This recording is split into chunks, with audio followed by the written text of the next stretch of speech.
If you're a maintenance supervisor for a commercial property, you've had to deal with everything from leaky faucets to flickering light bulbs. But nothing's worse than that ancient boiler that's lived in the building since the day it was built, 50 years ago. It's enough to make anyone lose their cool.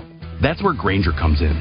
With industrial-grade products and dependable fast delivery, Grainger can help with any challenge, from worn-out components to everyday necessities. Call, click Grainger.com, or just stop by. Grainger, for the ones who get it done. Lowe's knows how to help make your Super Bowl 59 party a touchdown. Let us help you prep your home to host with top brands like Charbroil, Blackstone, and LG, so you can be the MVP of game day. Plus, use the Lowe's app to find what you need for a seamless shopping run. Or huddle up with our Lowe's Red Vest associates to help make all your game time hosting decisions. Blog Talk Radio. Good evening. This is Jonathan Alexander, and I'm here to host my show, Life, Laughter, Happiness. Our guest today is Joan Carra, who is a psychic, who has been able to communicate with those who are passed on. And we're going to talk to her about her experiences when she is calling in. So she should be calling in soon. I would like to take some time to talk a little bit about the show and what I'm hoping to accomplish with it. Now, I'm trying to get as many guests as I can on as many topics as I can. I would like to have, like this Saturday, I'm going to be interviewing Jacqueline Patterson again. She is the medical cannabis patient, and I believe this might be Joan right now. Hello, Jonathan. Hey, how are you? Is this how you doing? Yeah, this is Joan. Yeah, this is. So tell me something. You channel spirits, or do the spirits come to you, or do you ask for them? I ask for them. Actually, I do a little meditation, and I just tell them that to perceive me as an open vessel, an invisible telephone, and they can speak through me. Okay. I see. And it's the energies, it's the consciousness of people that the clients know. It's not like, just any old spirit. It's people that are connected to the people that ask me to channel. I understand. Do you feel anything when it happens? Like, do you feel what's it feel like when you start to hear, when you know that you're about to hear something from someone who's departed? The first thing is, for some reason, I get this symbol in my mind's eye of a hand with a yellow rose, and that means welcome from the other side. Okay. And then I hear a voice, but the voice is the same as the psychic voice I hear, except it would say, oh, tell Jonathan hello. It would name the person, perhaps. Sometimes I feel a little twinge on my body, like, oh, they had trouble with their leg. It doesn't hurt me, but it's a little tingling sensation. Sometimes I see a little picture in my head, like daydreaming when you see a picture. Daydreaming. The pictures you see while you daydream. Mm-hmm. So you might see a rose, or you might see an eagle or something? No, nothing like that. I don't see an eagle. I see, nope, I don't know why you got me to the eagle. I think there's a book, The Eagle and the Rose, but I don't see an eagle. I just see in the beginning, when I'm starting a session, a rose. That just says once, welcome. That means I made contact. I understand. Do you always see the rose? Yes. Only once, just for the beginning. I see. I don't know why, but it's just a symbol. And then what happens? What happens next after you see the rose? Well, sometimes I'll hear a name, maybe, or a little picture, and I'll announce the picture, and if it connects to the person, I'll keep going and looking at it. It's like watching, how we have all these channels on TV? Yes. And sometimes you stop because something's more interesting. So if I mention it to the client and they say, yes, that makes sense, I'll stay on that channel and look at the picture. Okay. I don't mind if you, I hope it's okay with me to ask you this, but when I read I have a book called The Top 100 Psychics in America, and when I read your entry, you said that you specialized in communicating with extraterrestrials. What's been your experience with that? Yeah, at that time, I was in a UFO group in New York City. Okay. And I was very involved with it for quite a while. And once a month, a group of people would talk about experiences, dreams, or visitations, or interests about UFOs. I had connection with UFOs through dreams that I had. I never had a negative situation, but more of a positive. I understand. And I had some friends who had asked me that they had visitations and they wanted to contact the aliens or interdimensional beings, whatever they were. And that's what I did for them. I haven't pursued this line for quite a while, but about maybe, let me see, it's 207, more like 10 years ago. That was really what was happening for me. Now it's like not really happening that much. Now it's more like really doing people, like last night I did a bereavement group of people who just lost children, only parents who lost children. So be more on that line. I miss the ETs, but it's just not happening right now in my life. I just thought I'd ask you that. No, it was great because it's something I kind of miss. It's always exciting. When you, well, let me ask you this. Do you feel, like, for instance, let's say an atheist has passed on. What does the spirit usually say to you if the person is an atheist?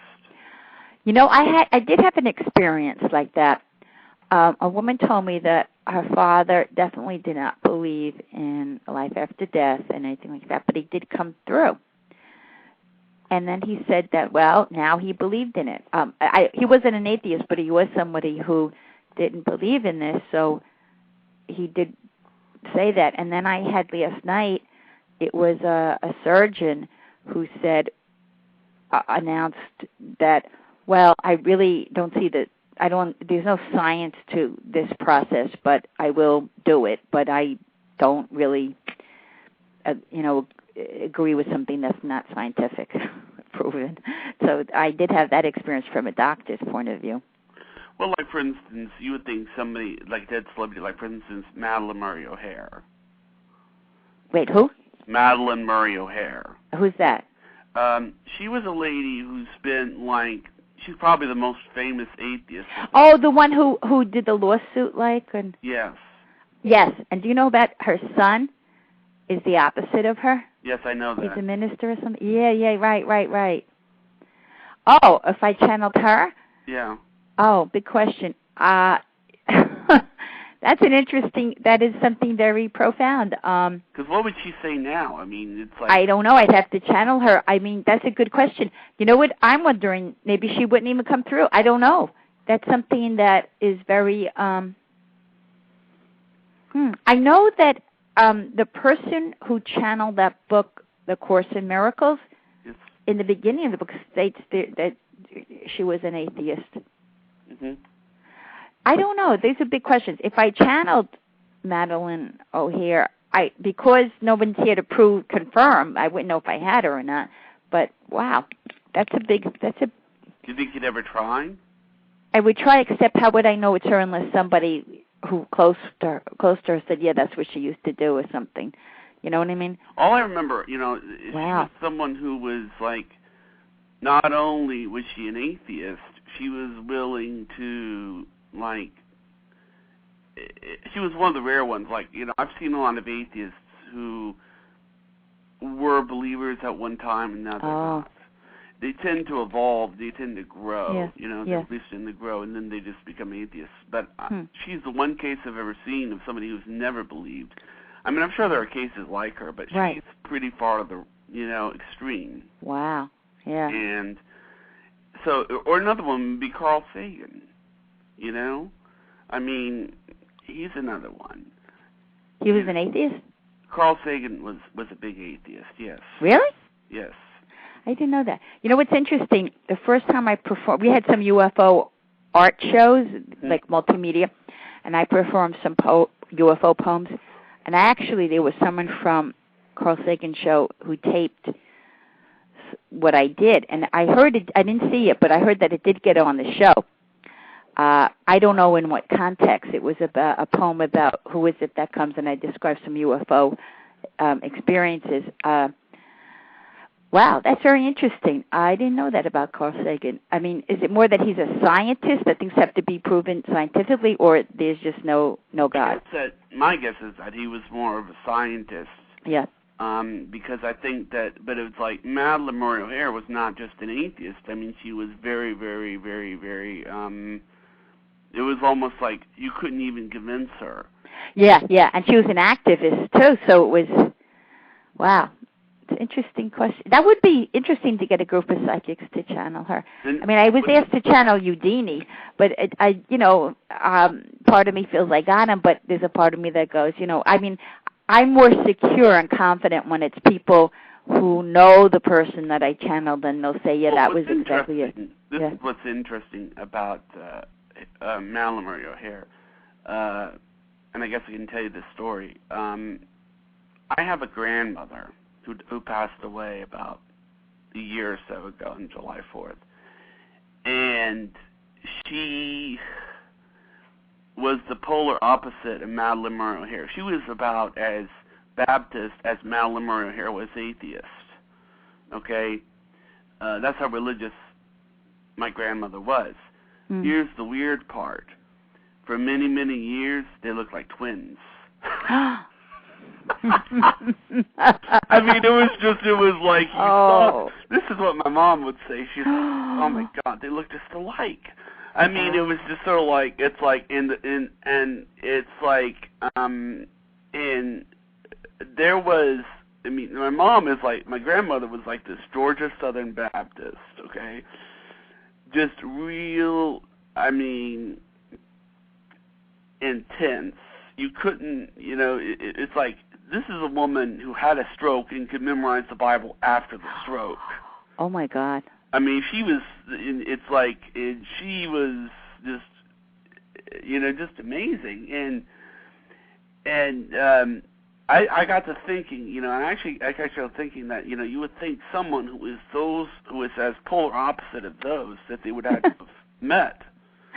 And I think they did exchange a phone conversation. Really?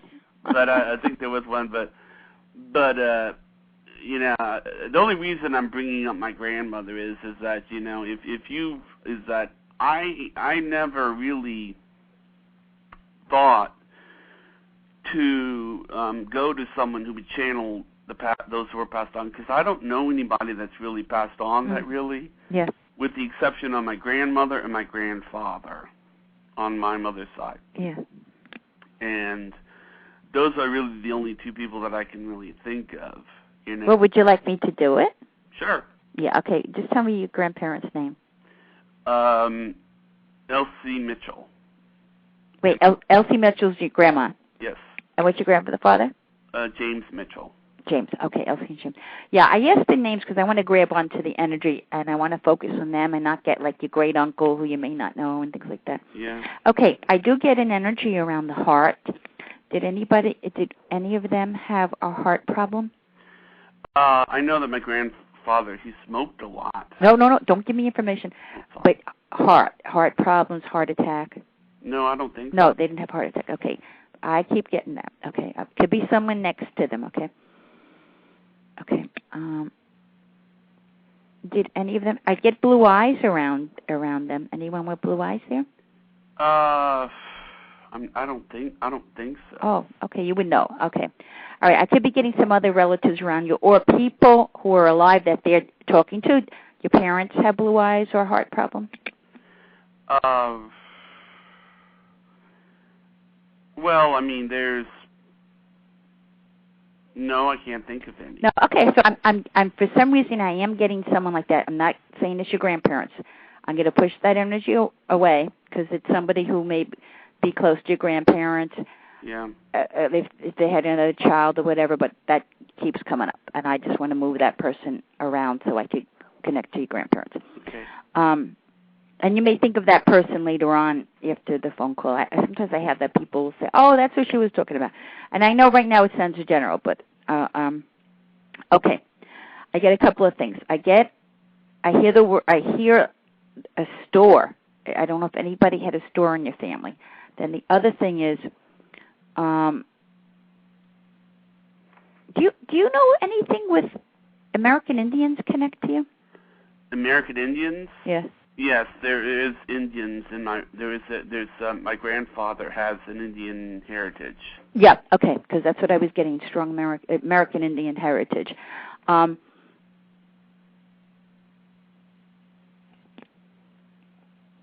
it seems like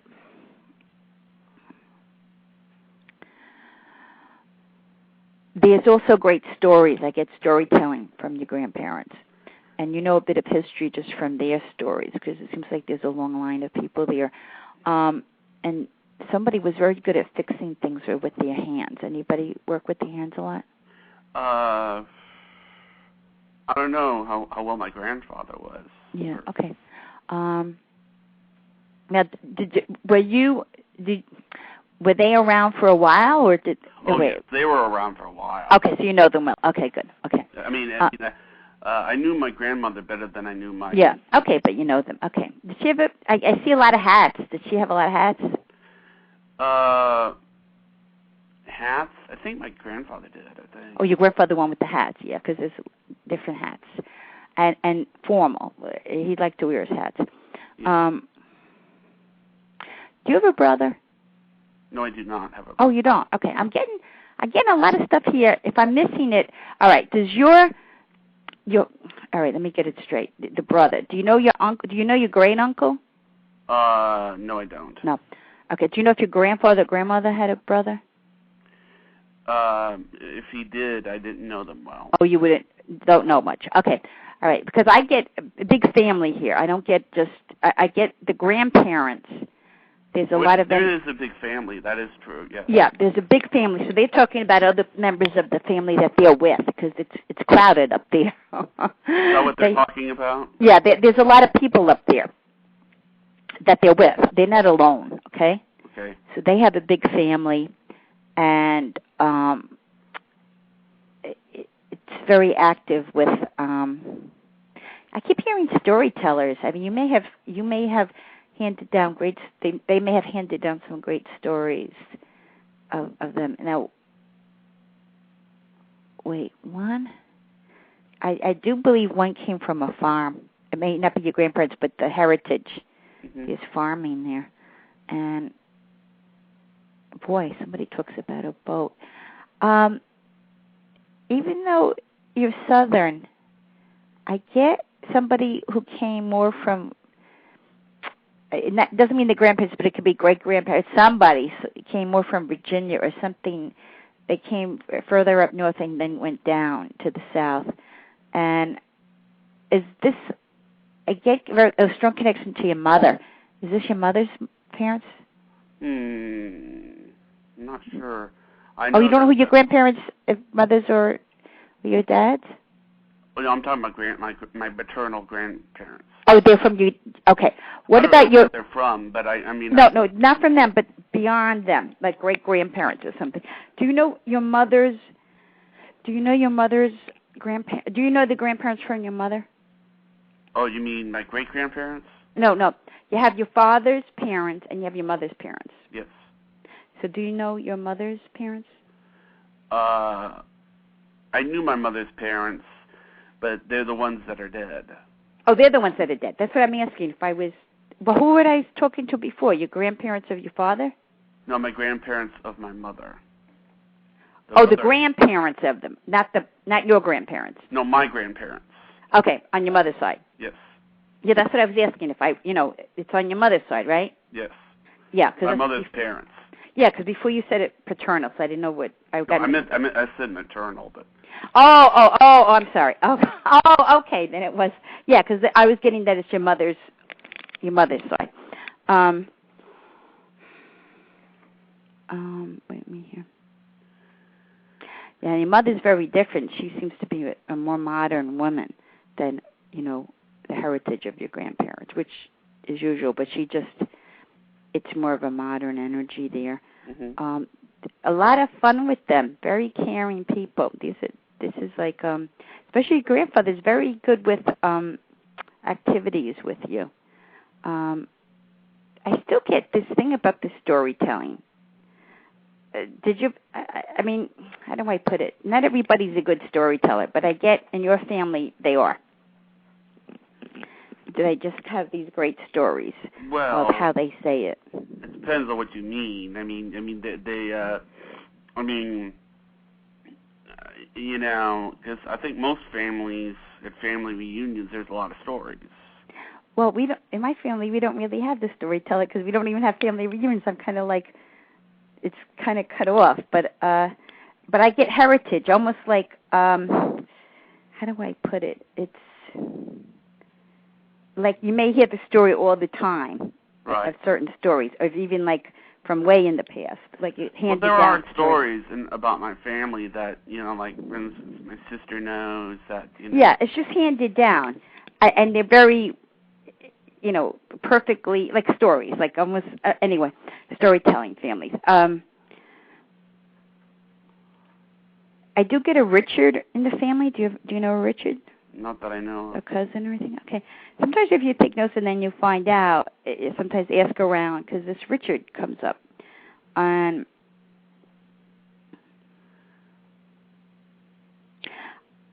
I get.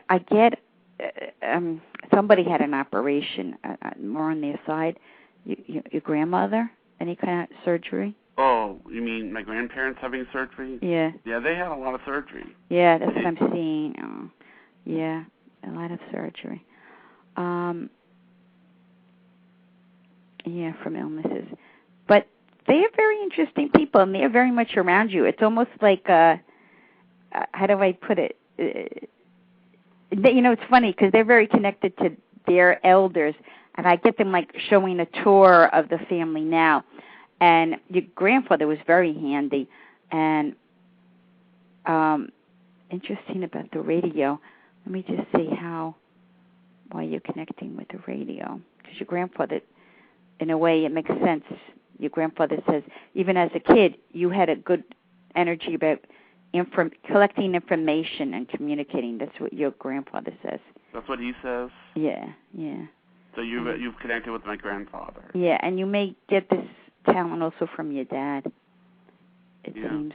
It's like if dad is good with researching and getting the words out. Yeah. Now, this show is on? Now, I'm not as savvy as you about the internet. This show is on the internet, right? Yes, it's on the internet. So anybody that could be listening, that could be on the website, could be listening. This means it could potentially be anyone. I mean, we could have no listeners, but we could also have 10,000. So your website what is your website called? It's Blog Talk Radio. Wait, say it again. Blog Talk Radio. Blog Talk Radio. Talk Radio. And what is your show called? Life, Laughter, Happiness. Say it again. Life, Laughter, Happiness. Oh, Life, Laughter, Happiness. Okay, that's a good one. Life, Laughter, Happiness. Yeah, I get it. I figured it would be a nice universal name. It is good. It's good. Yeah, when I went to the website, that's right. You have all different subjects that you talk about.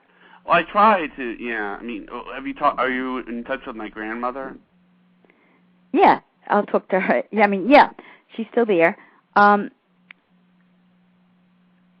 I also think she was a good cook, but I get different foods now for you. You're not really eating like the type of food your grandmother's eating. It's different, more of the modern day fast thing, but different foods. Did she ever teach Sunday school or something? Yeah, she did. Yeah, because I see her teaching. She loved doing that too. She was good with the kids. Oh yeah, she was. She was great. Yeah, she loved teaching kids. It was really good. Mm-hmm. And a lot of people remember her because she really touched a lot of hearts. She could be a little strict, that was part of it. That was part of, discipline was important and being tidy. She says, she uses the word tidy. So she likes, to be in her class also means to be well groomed in the class and sitting up straight. She's funny. So you have to do everything proper. That's the word she uses, tidy and proper. Mm-hmm. And she's very proud of you because you have a lot of different interests, and you did well in school. And you're expanding, you're growing. There's almost like an energy of, this is just the first phase, and then you're going to be broadening out. I don't know when this happens for you, Jonathan. Yeah. It's very interesting but I do get you're going to be connecting to Europe. I don't know if it's an interview or you go, or there's something there. I'm going to be interviewing someone in Europe? Well, I don't know if it's an interview or you actually go. There's a connection to Europe with some of the things that you do or the research you do. What does my grandmother think of my show?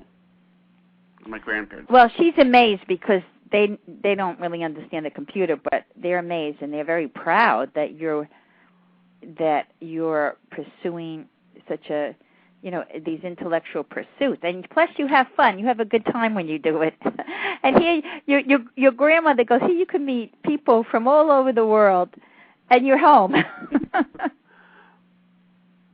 And she says it's just amazing. And she says it's like being a teacher. You're like being a teacher because you're collecting information from people and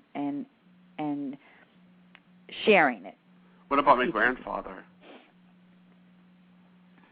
Is he the same thing? Oh, no, they're very proud of you. They're very proud. Your grandfather, I could be wrong on this, is he quieter than your grandmother? Yes.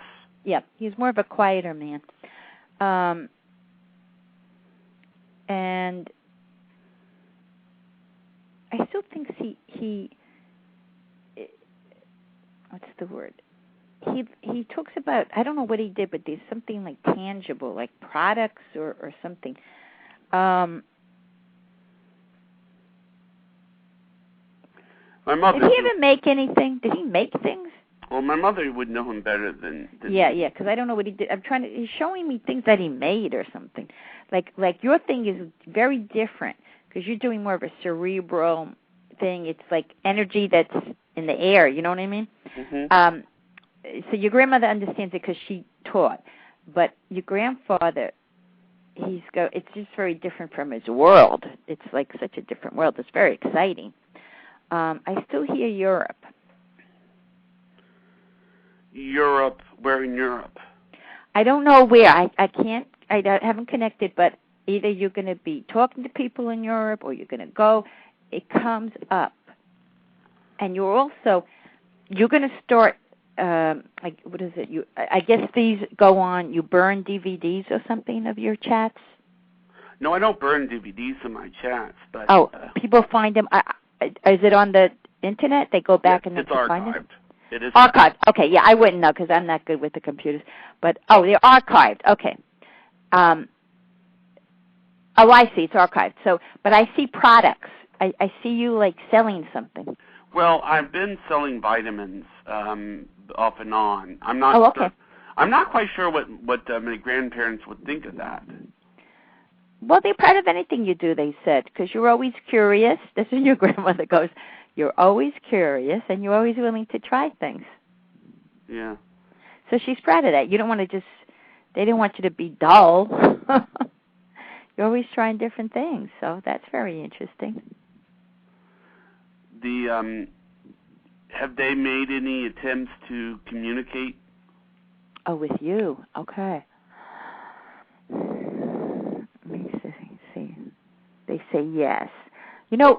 I also see they were very, very aware, concerned, or what's the word? Very around. When you were a little boy, they were very active in your life. Yes, they were. Yeah, very active in your life. And boy, she kept saying how cute you were. Let me just see something. Yeah, it's interesting. I get them almost like tapping you on the shoulder. Now, sometimes messages from beyond come very subtle, very subtly. I don't know if they came through your dreams or... Well, I did have a few dreams where it seemed like they were talking to me. Oh, good. Good. So, yeah. And are you doing something with haunted houses?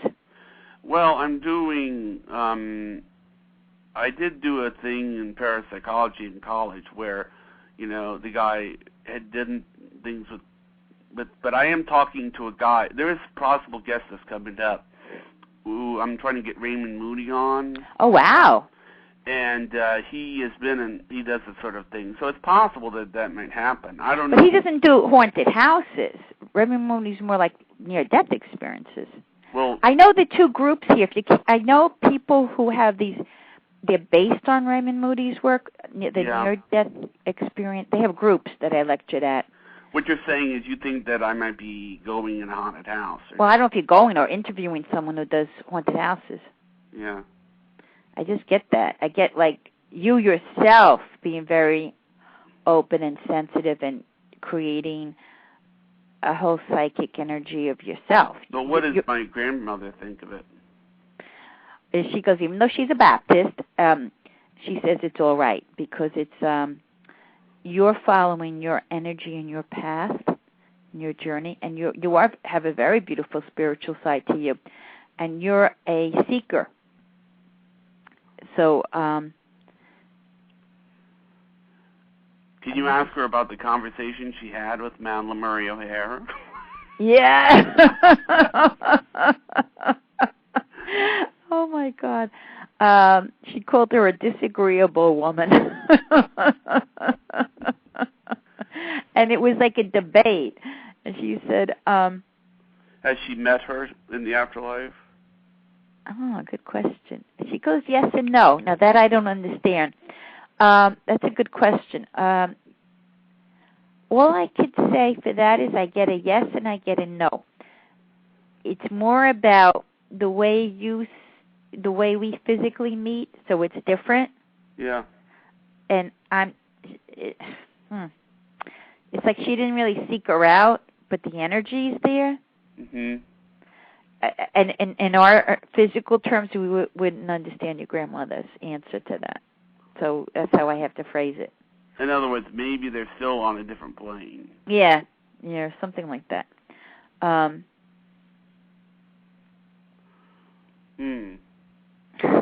You want to try channeling Madeline Murray O'Hare? All right, let's try.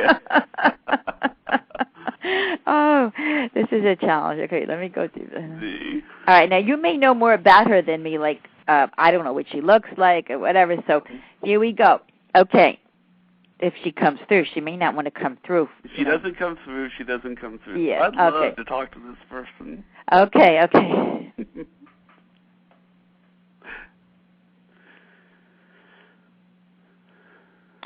Ooh, she's interesting. The first thing she says is, I still don't believe in the God that you perceive of. Okay. Right. I'm a consciousness. I'm conscious, but I'm not a believer of the one Creator. I don't believe that there is a soul, divine spirit. Now this is her saying it. Me as a consciousness can still pursue my reasoning behind my belief. You may say, how could you believe that if you are spirit? So she's saying, spirit is just another form of matter. And I accept that I am now an energy beyond life. But I still don't see that form of intelligent being as a product of a God. That's as she says it. I'm not saying that's my belief. So she is still adamant that she doesn't believe. Mm-hmm. Even though she's a consciousness, she's still in that mode. There are things that are mysteries in life, but I'm taking my sense of realism to beyond the grave. That's how she's phrasing it. Yeah. Interesting. You've never heard an answer like that, huh? No. Because she still doesn't feel... she doesn't... There's no logic behind the belief in God. She's very straightforward about that. It's just something I've always thought would be curious, you know. Well, see, you would think that if anybody were to come through, it would be an atheist, because an atheist is someone who, the difference between a Christian and an atheist is a Christian who believes in the afterlife is proven right. The atheist who doesn't believe in the afterlife is proven wrong. But maybe what she's trying to say is, all right, the afterlife is here, but I still don't believe in the God. I just believe that this is still me living. Don't you feel something that is God there? Let me see what she says. It's not that I deny his presence. I don't perceive his presence. Wow. Do you regret the way you lived your life and the way that you handled dealing with people who believed in religious? Oh, she goes, no. I had a mission to conserve truth because certain rules were imposed upon certain rules were disposed upon the non-believing. And I wanted to give justice to all, not to justice of only those who believe. Yeah, she fought for she fought for the people who didn't believe to have rights. Mm-hmm. And she had a mission. And it was about truth, her truth, or perceiving truth, or debate, or opening up people to a truth. Have you ever talked to Nostradamus? Wow. Well, I mean, after all, you know, that's a good. I did talk to oh wait, what's his name? You know, the one from The Sleeping Prophet, Casey, and another friend of mine did too. I did automatic writing on Edgar Casey, and what was spooky about him was I got this little message that says, and do you want to dream the nightmares that I had? And he was always so into doom and gloom. And now, with global warming, I go, wow, it is doom and gloom. I just worry. Like to ask Nostradamus. Ask Nostradamus. Let's see if I can do it. What he thinks about my nickname. You what? What he thinks about my nickname and how I go by his nickname. He was laughing, a hearty laugh. You know, he laughs because he said, in your time, you can't get in trouble the way he could have. So he's like, you're lucky. You know, he was always on edge of being found, being crucified. Yeah. Yeah, that's your nickname, Nostradamus? Yes, it's my it's my chat name. It's my nickname I use all over the place because he has a good laugh. He's glad somebody's keeps his name going.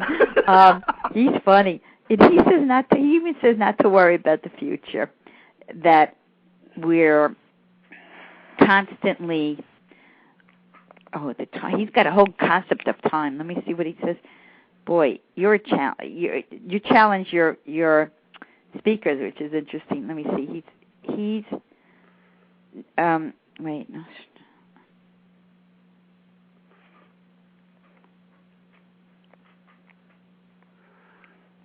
We're here to give, and we're here to learn, and we're here to love. And he goes,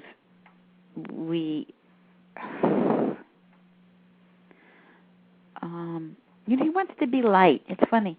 He doesn't want to talk about heavy stuff right now because the fact that he was laughing with you he was enjoying that because he says that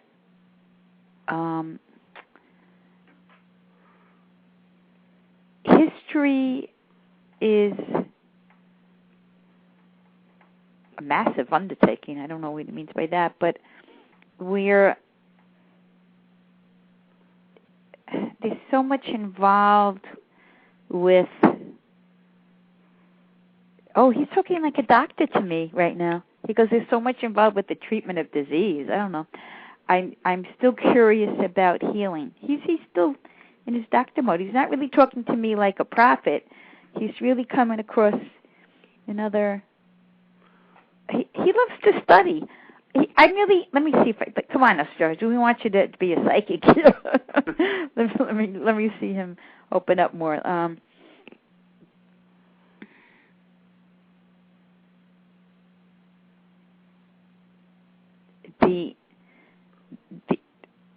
The mystery of the flame, organizing thoughts. He says for me to tell you, Jonathan. Yeah. You should write down your thoughts of the future. Uh-huh. And since you are here to carry his name, for you, he challenges you to write down your thoughts of the future, your predictions or your thoughts of the future. Yeah, he's challenging you. He doesn't want to do all the talking. He said, enough said about me. You're the one who pursues me as the mentor, or who idolizes me. You idolize him. So now go to the next step, and for you to just put your thoughts down. Mm-hmm. What do you think? What do you think is coming up for the human kind, or what's happening? Well, there seems to be a lot of, I think that there's a lot of pessimism, and that can slow people down, That what? And that can slow people down. Yeah.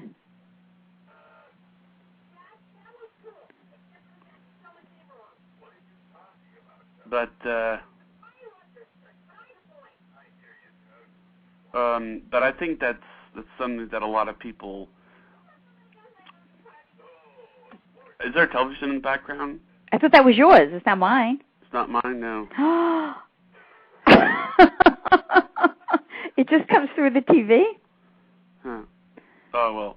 It was weird is that one number 2 on my callers, appears, but there's no number. Oh. So, anyway. But what I was going to say is I think that there's a lot of pessimism, and the pessimism can kind of create itself. Like, I think if Nostradamus were alive today, everybody always talks about the stuff he predicted as sort of gloomy, and maybe because he couldn't handle today, is my view on it. It's just that it's like George Washington. Oh, my goodness, we have a caller. Okay. All right. Caller, you're on the air. Hi. Just listening to your show. Oh. Checking it out. I've actually listened to a couple of your shows, but this one, just checking it in. I think she's amazing, what she's saying. Oh, thank you. And what's your name? Keisha. Hi, Keisha. And you were from Atlanta? No, I'm from Canada. Oh, wow, this is really all over the place. Yes, it's amazing. It is. It's all over the world. Potentially anybody in the world could hear it. Well, that's exciting. Do you have any questions? I was just curious just on, you said you see spirits and stuff, right? And you talk to them or whatever. Well, I talk to people who are their relatives and friends of people who are passed on. I guess they're spirits. I never really call them anything. Yeah. That's just, I find that very fascinating. Yeah, it is. Do you have a friend or a relative you want me to talk to? The only person that I've really known that has passed on is my grandfather. Other than that, okay, what's his name? George. Before I get to George, I did hear the word Daniel. Anybody named Dan or Daniel around you? Don't really know, to people Okay. in my family. Keep that in back of your mind, or maybe George is referring to Daniel or something. Let me just get to George. I get a lot of burning sensation in, like, the stomach, esophagus. Any problems like that? Yeah. Yeah. I'm getting that. It's a discomfort. It was, it was an illness. He loved his grandkids. He's showing that. I know you're up in Canada, but I see water around him. Who's the one with the boat? Or not they have a boat, but or a lake, or did he live around water, or do you? I live around water. Oh, you're the one around water. Yeah, because it's beautiful there. I get a lot of beautiful water and a boat. Yeah. So your grandfather is around you, watching over you, and I get the impression that you're married. Nope. Oh, you're not. Okay. I was though. You were, okay, because your grandfather was, I just get him always around you. Well, maybe you're going to get remarried, because I see a man around you. I have a lot of men around me now. Oh, okay, that's nice. I call them fans, stalkers, whatever you call them. Oh, not stalk. I mean, you do have stalkers? Oh. Fans, stalkers, are you famous? No, it just comes with the territory, I guess. But are you famous or? No, I'm not famous, but I'm out there. Oh, okay. She attracts the guys. Okay, but you need someone that you feel is protective of you. Your grandfather is. Did your grandmother knit or anything, or crochet? Oh, all the time. All the time. That's what I'm seeing. Very strong image. She's still doing it. She loves doing it. That's not for you. You don't have the patience for that. You tried it, but it's not your thing. She could watch TV and knit, and it's like, and she creates amazing things. Blankets, a skirt. Did you ever make a skirt or a dress? Well, she's made dolls, so maybe that's true. Oh, okay, dolls. Yeah. And your grandmother's there. I keep getting 24/7 working all the time. I think your grandparents were very hardworking. Yes, they were. They both were. Yeah, very hardworking. And even hobbies in the house that were just always, Well, they said they weren't on the go the way modern world is, but they did a lot in the house and always. Yeah. They didn't just sit and plop and be couch potatoes. They were just constantly working. Well, back then they all had 15 kids, didn't they? Oh, wow. That's a lot. They were working hard, yeah. But the kids were also very independent. All the kids worked hard, too. So they're proud of that. One of the kids was kind of ill, though, sickly, or delicate. Delicate? Yes. Yeah. That would be my mother, actually. Oh, okay. But she still did well, but she was more delicate, not as hardy as the others. More protective, too. But she's good now. You have some interesting books that you're reading. I think you're very into otherworldly things. Oh, yeah, big time. Yeah. And you have some experiences, too, to write about. Some. Yeah. Yeah, and I think we all could write a book, though. Yeah, I think so. Yeah. But interesting. Any other questions? No, I'm totally enjoying the show. I think good. You're right on the money for a lot. Good, thank you. I particularly enjoy this show that I'm listening to. So. Yeah, he's very challenging, Jonathan. Asking me to do Nostradamus and Madeline Mario. So you've listened to my shows in the past, or? Yeah, she said she has. Yeah, this would be my third show that I've listened to. Right. I've known about Blog Talk for a long time, and I've just actually been more of a caller than on the computer. But now that I've finally got a computer that is strong enough to allow me to get on there and stuff, now I'm like, I have to say, I'm on there too much. Yeah. But, the computers are addicting, aren't they? Yeah, that Blog Talk, there's a lot of interesting people, but yeah, I really enjoy your show. You're actually one of my favorites. So. Really? That's great. Yeah, I like your show. Why do you like it? Because you have great topics. Oh, thank you. You have some good people that call in, and it's worth listening to. I mean, I'm not hanging up in an hour. I don't close off your show. Like, I listen to the whole thing, so. Yeah. It keeps me focused on it. And to keep me focused takes a lot. Aw. Thank you. You're welcome. That's great. Thank you. Keep listening. You guys are welcome. Well, you guys take care, and thanks for taking my call. Thank you. All right. You there? Yeah, I'm there. I just want you to explain to me. So your show is at 6 o'clock every day? Or No. It can be whenever time I want. Oh, so when she listens to it, how does she know when you're going to be on? She looks for me. Oh, okay, and then it says. But you know, the good news is like I can have a call. Like I could, for instance, this is the good news about this show is that I'm flexible.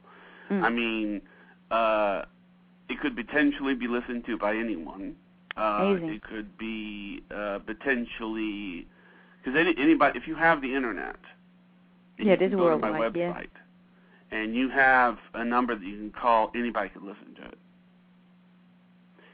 I am doing the best I can to promote the show as best as I can, and in the future, what I'm going to do is I'm going to start advertising things on the radio. You know, you're going to advertise what on the radio? Certain things. You know, what I'm thinking of doing is advertising people's MySpace accounts.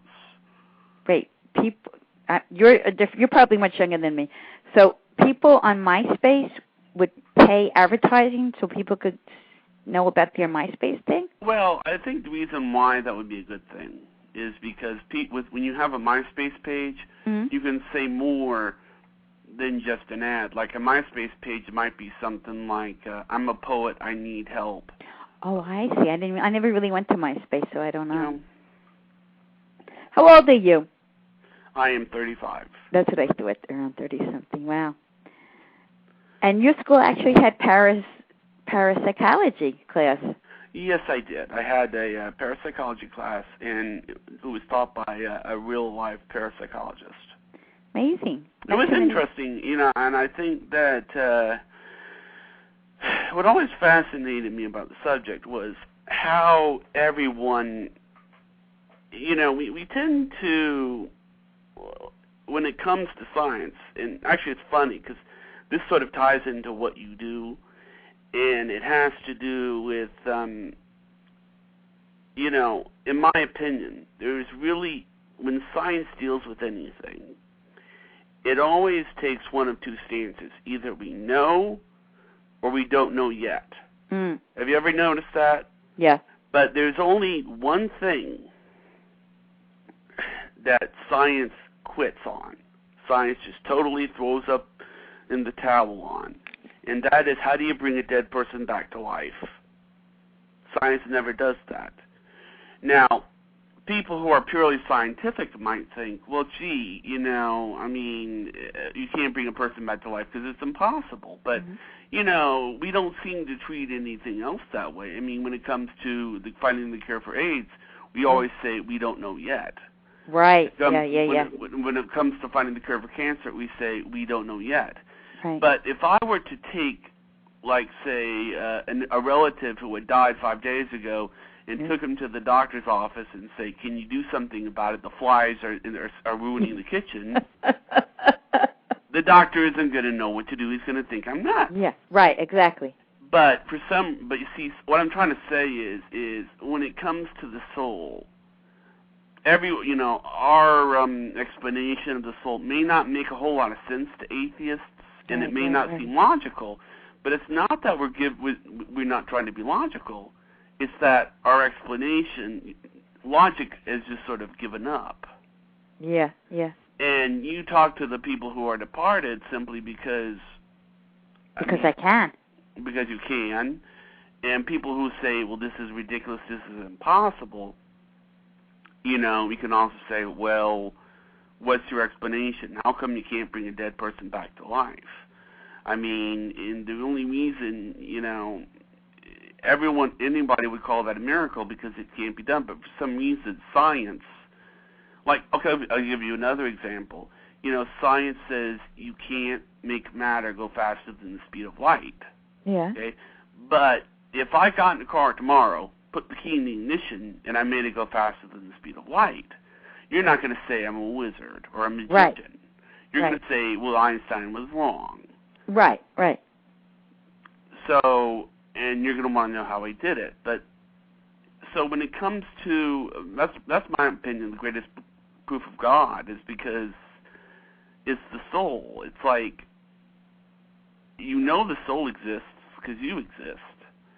And we also know that if something were to happen to you, there would be no bringing you back. Right, yeah. I mean, you never hear about, it's funny, you never hear about too many let's cure death telethons. You never hear about that.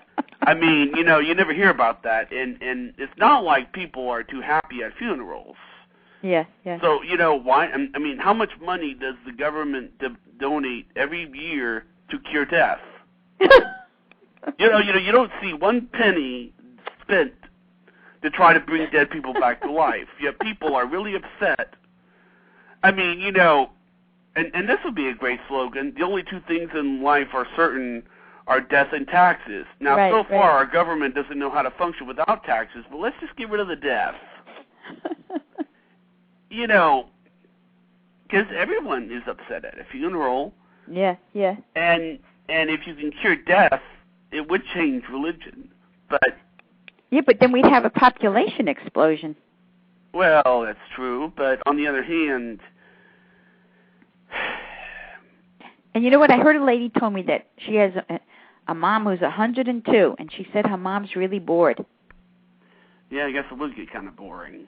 Because, well, she's fragile, so she can't do the exciting things in life, but, she's waiting to die, and it's not coming. Well,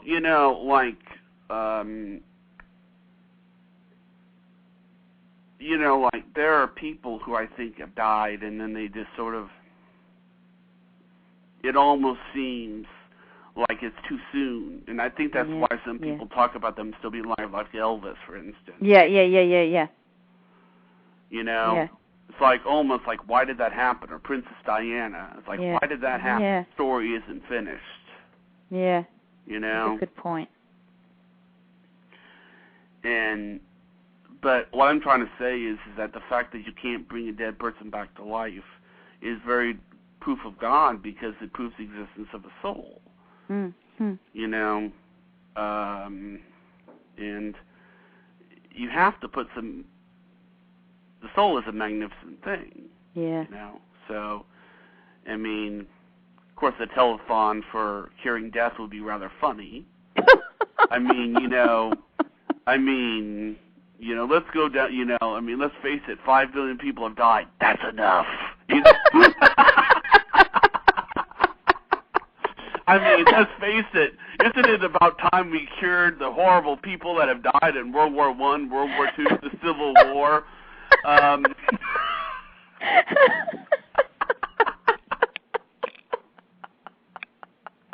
Let's do something about it. Oh, my God.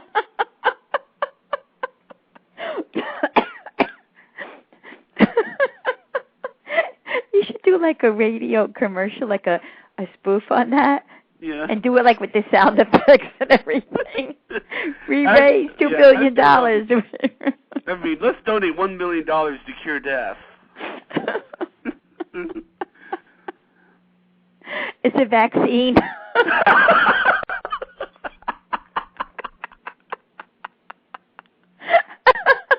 Who needs graveyards anymore? I mean, we can preserve the land.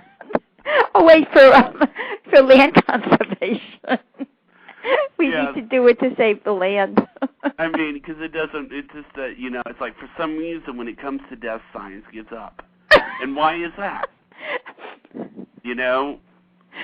I mean, it's like we have this, we have about a minute remaining, but okay. It's been great having you on. You too, Jonathan. I tell you, that's just, but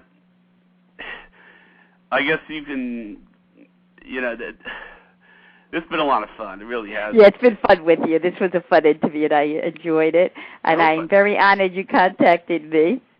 I hope maybe I'll contact you again soon for. No problem. How much do you charge for a reading?